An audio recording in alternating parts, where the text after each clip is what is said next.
বিশেষ করে যারা নিজের হাড় ভাঙা পরিশ্রম করে, যারা প্রচন্ড কষ্ট করে ঘাম ঝরিয়ে উপার্জন করেন, সে সকল শ্রমিক, কৃষক, এই পর্যায়ে যে সমস্ত ভাইরা আছেন, বোনেরা আছেন, তাদের জন্য প্রিয় নবী সাল্লাল্লাহু আলাইহি সাল্লামের একটা হাদিস, নবী করিম সাল্লাল্লাহু আলাইহি সাল্লাম বলেছেন, মা আকালা আহাদুন তাআমান কাত্তু, তোমাদের কেউ কোনোদিন ওই ব্যক্তির চাইতে উত্তম খাদ্য গ্রহণ করে নাই, পবিত্র উপার্জন, পবিত্র খাদ্য কখনো সংগ্রহ করে নাই ওই ব্যক্তির চাইতে যে ব্যক্তি নিজের হাতে উপার্জন করে।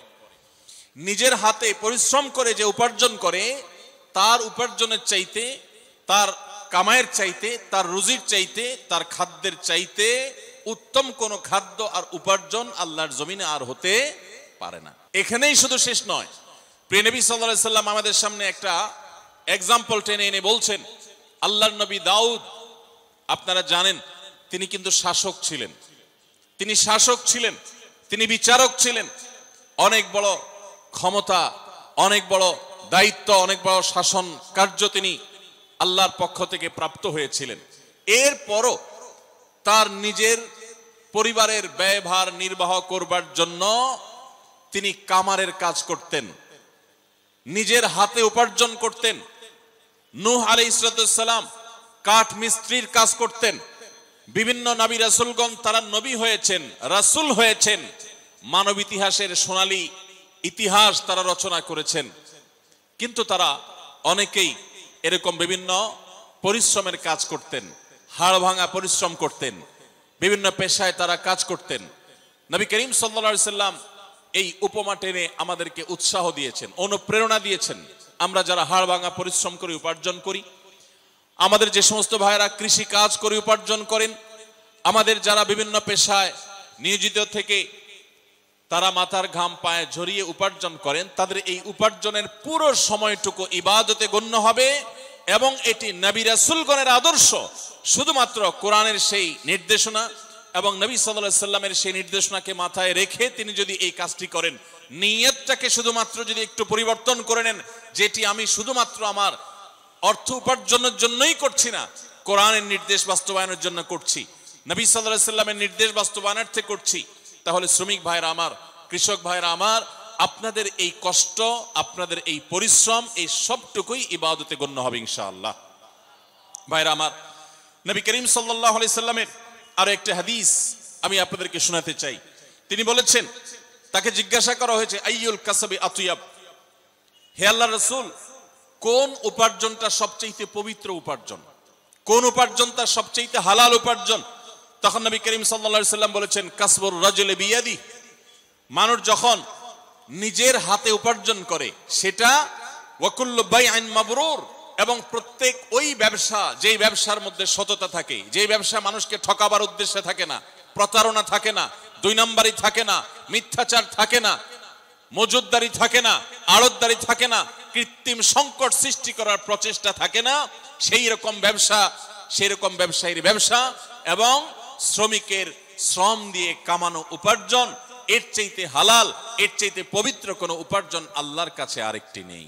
এরকম বহু হাদিস এবং আয়াত আমি আপনাদেরকে শোনাতে পারবো, যে সমস্ত আয়াত এবং হাদিস থেকে আমরা দেখতে পাই যে আল্লাহ নবী সাল্লাল্লাহু আলাইহি সাল্লাম আমাদেরকে উৎসাহিত করেছেন নিজের হাতে উপার্জন করতে। অতএব আমার শ্রমিক ভাইরা, আপনারা যারা নিজেরা হাড় ভাঙা পরিশ্রম করে উপার্জন করছেন, অনেক বেশি কষ্ট করছেন, আপনাদের জন্য অনেক বড় একটা প্রেরণার বিষয় হলো, এটা স্বয়ং নবী রাসূলদের সুন্নাহ এবং তাদের আদর্শের বাস্তবায়ন। আপনাদের মধ্যে কোনো হীনমন্যতা যেন কাজ না করে। ভাইরা আমার, দুনিয়ার জীবনটা যদি অনন্ত কালের হতো, আমরা যদি শত শত হাজার হাজার বছর পৃথিবীতে বেঁচে থাকতাম, আমি অবশ্যই বলতাম, কেন এই হাড় ভাঙা পরিশ্রম করবেন, বাদ দেন, অন্য কোনো পেশায় চলে যান। কারণ এত দীর্ঘ জীবন, অনন্তকালের জীবন, আপনি কেন হাড় ভাঙা পরিশ্রম করে কাটাবেন? যেহেতু এই দুনিয়াতে আমরা চিরকাল থাকতে আসিনি, যারা পরিশ্রম করছি 30, 40, 50 বছর বয়স অনেকের হয়ে গেছে। বাংলাদেশে মানুষের গড় আয়ু অনুপাতে আমাদের আর খুব বেশি সময় পৃথিবীতে বেঁচে থাকার কথাও নয়।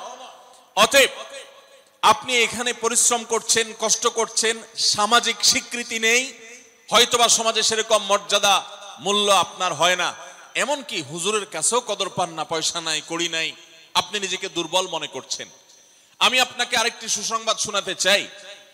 কোরআন বলছে মানব ইতিহাসে এই তথাকথিত দুর্বল মানুষেরা, হাড় ভাঙা পরিশ্রম করা মানুষেরা, এই শ্রমিক মানুষেরা, কৃষক দিনমজুর মানুষেরা, যাদেরকে সমাজ দুর্বল মনে করে, যাদেরকে সমাজ কোনো কাজে ডাকে না, কোনো কমিটিতে রাখে না, কোনো কাজে তাদের মতামত নেয় না, তাদেরকে বিশিষ্ট নাগরিক মনে করে না, এই মানুষগুলোই পৃথিবীর জন্ম থেকে আজও পর্যন্ত পৃথিবীর ইতিহাসের মোড়কে বারবার পরিবর্তন করেছে।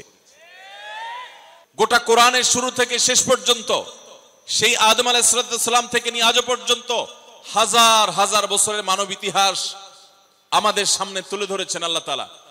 পাতায় পাতায় ইতিহাস, কোরআনের পাতায় পাতায় ঘটনা, মানব ইতিহাসের সে সমস্ত ইতিহাসগুলো, ঘটনাবলী আমরা পর্যালোচনা করলে দেখি যুগে যুগে নবী রাসূলদের যারা অনুসরণ করেছে, সমাজের বিত্তবানেরা, সমাজের বিত্তবানদের মধ্যে যারা অসৎ ছিল বা আল্লাহর প্রতি অবিশ্বাসী ছিল, তারা ক্রিটিসাইজ করেছে, ট্রল করেছে, তারা তাচ্ছিল্য করেছে, উপহাস করেছে।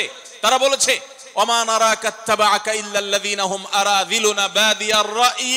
প্রায় সমস্ত নবী রাসূলদের সময়, তাদের সময়কার অবিশ্বাসীরা নবী রাসূলদেরকে বলেছিলেন যে আপনাদের কথা তো শুধু সমাজের অশিক্ষিত মানুষেরা, দিনমজুরেরা, শ্রমিকেরা, কৃষকেরা, দুর্বলেরা, যাদের কোনো পলিসি মেকিং করার, যাদের কোনো সিদ্ধান্ত দেওয়ার, যারা রাষ্ট্র পরিচালনা করার, যারা গুরুত্বপূর্ণ দায়িত্ব পালন করার জন্য তাদের কাউকে বিবেচনা রাখা হয় না, এরকম সমাজের দুর্বল মানুষরাই তো শুধু দেখি আপনাদের পিছনে গুড়গুড় করে। আজও দেখবেন ওলামা একরামের পেছনে, হুজুরদের পিছনে ওই দুর্বল মানুষগুলোই বেশি। আপনারা অবাক হবেন, এই দুর্বল মানুষেরাই, তারাই কিন্তু পৃথিবীর ইতিহাস রচনা করেছে। বেশি দূরে যেতে হবে না, মুহাম্মদ সাল্লাল্লাহু আলাইহি সাল্লাম মক্কা থেকে মদিনায় হিজরত করে যাওয়ার মাত্র 8 বছরের মাথায়, যেই মক্কা থেকে তাকে বিতাড়িত হয়ে যেতে হয়েছে, যেই মক্কায় নির্যাতন সইতে না পেরে আল্লাহর নির্দেশে হিজরত করতে হয়েছে, নিজের মাতৃভূমি ত্যাগ করতে হয়েছে, অত্যন্ত গৌরবের সাথে মাত্র 8 বছরের ব্যবধানে সেই মক্কা শুধু নয়, সেই সুদূর রোমান সম্রাটের সাম্রাজ্য সহ একটা পর্যায়ে সামান্য কয়েক বছরের ব্যবধানে খলিফা ওমরের যুগে অর্ধ পৃথিবী মুসলমানদের কর্তলগত হয়েছে। কাদের হাতের উপর দিয়ে? এই বেলাল, এই আম্মার, এই সুহাইব, এই দুর্বল সাহাবী, যাদেরকে মদিনার মক্কার মানুষেরা দুর্বল মনে করত, তাদের হাত দিয়ে গোটা পৃথিবী জয় করেছে মুসলমানরা। এবং এই এক ইতিহাস রচিত হয়েছে নূহ আলাইহিস সালামের যুগে, ইব্রাহিম আলাইহিস সালামের যুগে, মুসা আলাইহিস সালামের যুগে।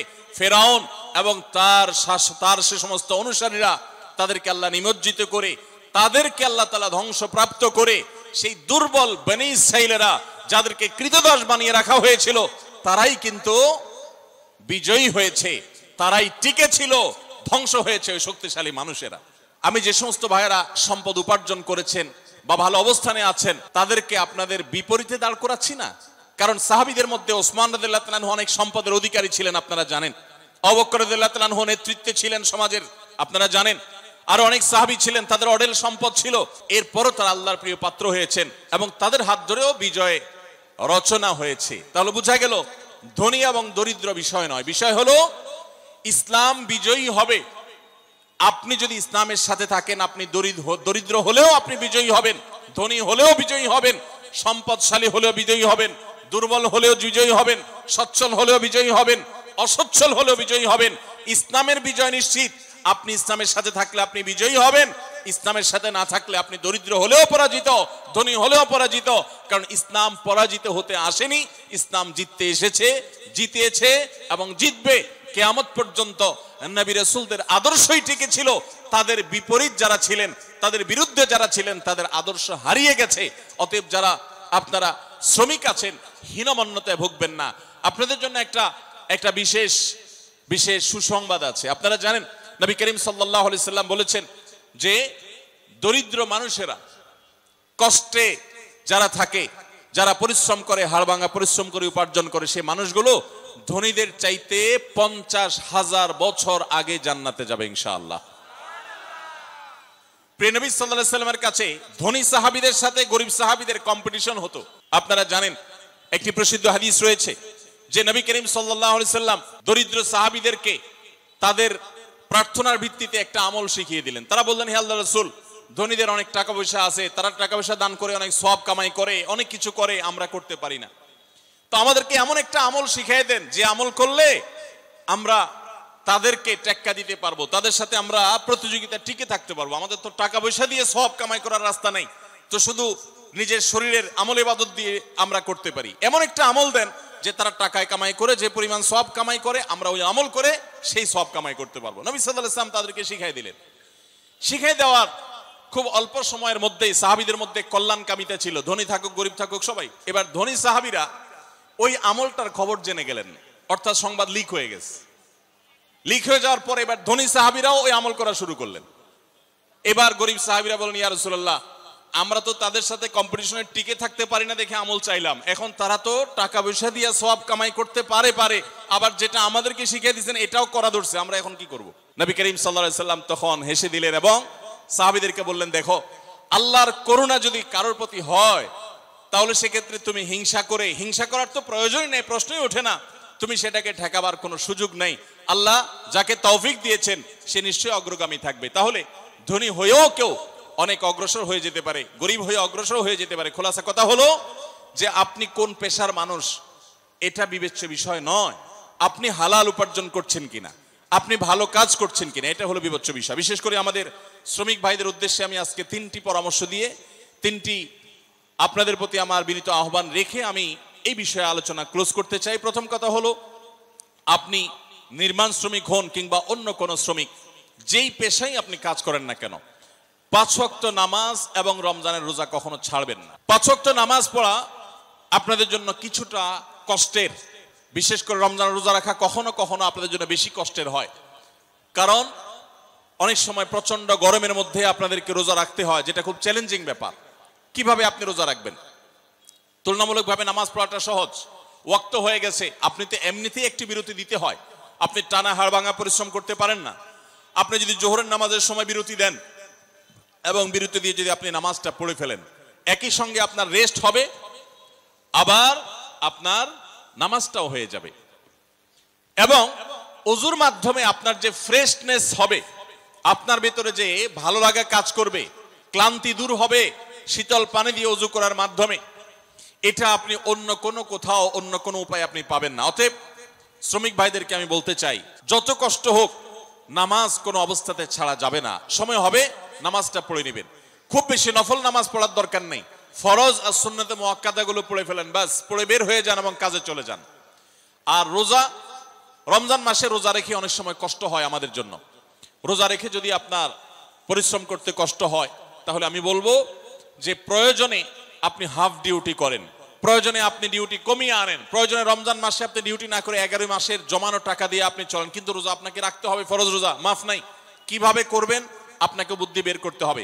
মিডল ইস্টে আমি নির্মাণ শ্রমিক ভাইদেরকে দেখেছি, যারা মিডল ইস্টে আছেন, সৌদি আরবে, দুবাইয়ে, তারা জানেন, বিশেষ করে সৌদি আরবে নির্মাণ শ্রমিকরা সবাই রমজান মাসে রাতের বেলায় কাজ করে, লাইট জ্বালিয়ে রাতের বেলা কাজ করে, দিনের বেলা তারা রেস্ট করে, কারণ এত বেশি গরম সেখানে থাকে। এই গরমের তীব্রতায় রোজা রেখে কাজ করা কোনোভাবে সম্ভব হয় না, এই জন্য তারা রাতের বেলা লাইট জ্বালিয়ে কাজ করেন এবং দিনের বেলা রেস্ট করেন। তো এক কথায় নামাজ এবং রোজা আপনাকে রাখতে হবে, কিভাবে রাখবেন বুদ্ধি আপনাকে বের করতে হবে। তাহলে প্রথম হলো নামাজ রোজা করবেন, দ্বিতীয় হলো হালাল উপার্জন করবেন, কাজে ফাঁকি দিবেন না। আপনাদের জন্য জান্নাতে যাওয়া যত সহজ, অনেক বড় বড় পেশাজীবীদের জন্য, অনেক বড় বড় আলেম এবং হুজুরদের জন্য জান্নাতে যাওয়া এত সহজ নয়। কারণ হারামের যে বড় বড় আইটেমগুলো আছে, হারামের যে বড় বড় বিষয়গুলো আছে, সেগুলো থেকে আপনারা এমনিতেই পবিত্র থাকেন আলহামদুলিল্লাহ। শুধুমাত্র এই মৌলিক বিষয়গুলো লক্ষ্য রাখলে ইনশাআল্লাহ আপনাদের জন্য জান্নাতে যাওয়া সহজ হবে। আপনি যখন কাজ করেন ফাঁকি দিবেন না, কোনো প্রকার 2 নাম্বারই করবেন না, কোনো জিনিস অন্যায়ভাবে না বলে কারোর অগোচরে সেটা বিক্রি করবেন না, এমন কোনো উপায় উপার্জন করবেন না যেটা হারাম। বাস এটুকু যদি আপনি একটু লক্ষ্য রাখতে পারেন, তাহলে আপনার জান্নাতের পথ একেবারেই সুগম। আর তৃতীয় এবং শেষ পয়েন্টে যেটি বলতে চাই তা হলো, নিজের স্ত্রী সহ অধীনস্থদের সাথে সদ্ব্যবহার করবেন। বিশেষ করে যারা হাড়ভাঙা পরিশ্রম করেন, কষ্ট করেন, আমার রিকশালা ভাইরা আছেন, বিভিন্ন পেশা মানুষেরা আছেন, কষ্টের চোটে তাদের মাথা অনেক বেশি হট থাকে, গরম থাকে, মেজাজ অনেক খিটখিটে থাকে, দেখা যায় যে একটু কিছু হলেই অনেক সময় মুখ খারাপ করে ফেলেন, গালিগালাজ করে ফেলেন, আচরণ খারাপ করে ফেলেন। নিজেকে যদি একটু নিয়ন্ত্রণ করতে পারেন, মুসলমানিত্বের পরিচয় দিতে পারেন মেজাজ গরম হওয়ার সময়, জান্নাতে যাওয়া ইনশাআল্লাহ অনেক সহজ। অতএব আমি আপনাদেরকে বলতে চাই, প্রথমত নামাজ রোজা কখনো ছাড়বেন না যত কষ্ট হোক। দ্বিতীয়ত হালাল উপার্জন করবেন, উপার্জন করতে গিয়ে একটা টাকা যেন হারাম না ঢুকে সে চেষ্টা করবেন। তৃতীয়ত হলো পরিবার, সহকর্মী এবং সমস্ত স্তরের মানুষের সাথে সদাচরণ করবেন, মুখ খারাপ করবেন না, গালিগালাজ করবেন না, মেজাজ হারাবেন না, ধৈর্য ধারণ করবেন। এই তিনটি কাজ যদি করতে পারেন ইনশাআল্লাহ জান্নাতে যাওয়ার পথ অনেক বেশি সুগম হবে। আল্লাহ তাআলা আমাদের সবাইকে এই কাজগুলো মেনে চলার, এই কথাগুলোকে মেনে চলার তৌফিক দান করুন। সবার চেষ্টা করবো তো ইনশাআল্লাহ।